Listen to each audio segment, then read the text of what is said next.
రామనామమే ఉండేది. ఆ రామనామాన్ని జపిస్తూనే నాకు జబ్బు వచ్చినా మా నాన్న రామనామం చెప్పేవాడు.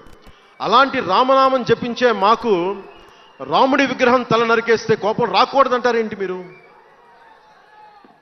ఇదే మీకు ఒక మహమ్మద్ ప్రవక్తకి పవిత్ర రంజాన్ మాసంలో మహమ్మద్ ప్రవక్తకి మీరు ఒక మాటని దూషించగలరా?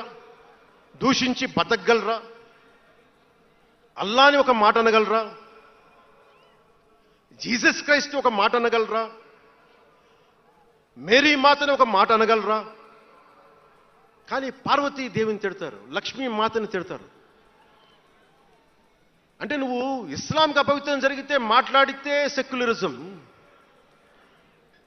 జగన్మాతకి కానీ పార్వతీదేవికి కానీ శివుడికి కానీ రాముడికి కానీ అయ్యప్పకి కానీ అపవిత్రం జరిగితే మా మనోభావాలు బాధపడకూడదు, గాయపడకూడదు, నోరు మూసుకొని కూర్చోవాలి. ఆ జనరేషన్ పోయిందిరా బాబు, ఆ జనరేషన్ పోయింది. ఒక తప్పుని తప్పుగానే చెప్తాం. ఒక హిందువు ఒక ముస్లిం పట్ల తప్పు చేస్తే తప్పనే చెప్తాం. ఓల్డ్ సిటీలో ఉండే ఒక నాయకుడు 15 నిమిషాలు కళ్ళు మూసుకోండి, పోలీసుల్ని మేము హిందువులకి ఏంటో మేము చూపిస్తామంటే అది తప్పు పట్టకూడదంటే ఎట్లా? అది మతోన్మాదమా? ఏం మాట్లాడుతున్నారు మీరు?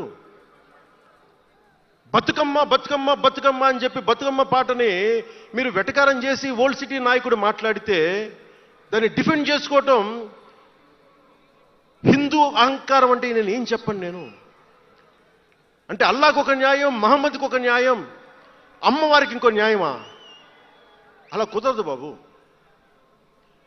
ఈ ధర్మం అందరికీ సమాన అవకాశం ఇచ్చింది. సనాతన ధర్మం ఉండబట్టే విజయనగర రాజులు మస్జిద్ కట్టించారు. సనాతన ధర్మం కాబట్టే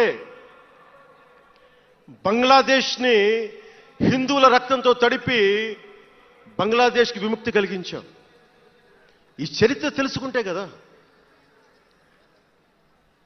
దేశ విభజన జరిగింది. మీరు ఎంతమందికి తెలుసు దేశ విభజన కష్టాలు? మీరు సినిమాలు నరుస్తారు, అక్కడ తాగిపోయారు మీరు. నేను అక్కడ తాగలా. నేను అమితాబ్కి ఫ్యాన్ని, నేను చిరంజీవి గారికి ఫ్యాన్ని, కానీ దేశానికి అంతకంటే పెద్ద ఫ్యాన్ నేను. అంటే మీరు మనందరికీ బాబాసాహెబ్ అంబేద్కర్ గారి గురించి తెలుసు. First law minister of Bharat. ఎక్కడికి వెళ్ళినా ఆయనకి 100 అడుగులో, తెలంగాణకి వెళ్ళినా ఆంధ్రాకి వెళ్ళినా 100 అడుగులో ఇంకా పైన విగ్రహం పెట్టి మనం ఆరాధిస్తాం. మీకు ఎవరికైనా తెలుసా? అంటే సనాతన ధర్మాన్ని తిడతా ఉంటారు. మీకు ఎవరికైనా తెలుసా?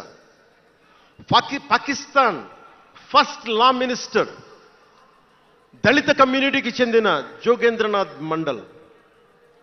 ఆయన పేరు ఎప్పుడైనా విన్నారా? ఎంతమంది వినుంటారు? ఆయన ఏ పరిస్థితిలో చచ్చిపోయారో తెలుసా? ఆయన నేను భారతదేశాన్ని నమ్మను, పాకిస్తాన్ని నమ్ముతాను అంటే అంబేద్కర్ గారితో సహా చాలామంది వద్దని చెప్పినా కానీ ఆయన పాకిస్తాన్కి వెళ్ళిపోయి దాన్ని బంగ్లాదేశ్లో చాలా హిందూ జిల్లాలు కలిపేసి ఆయన దళిత కులాల నుంచి వచ్చిన వ్యక్తి.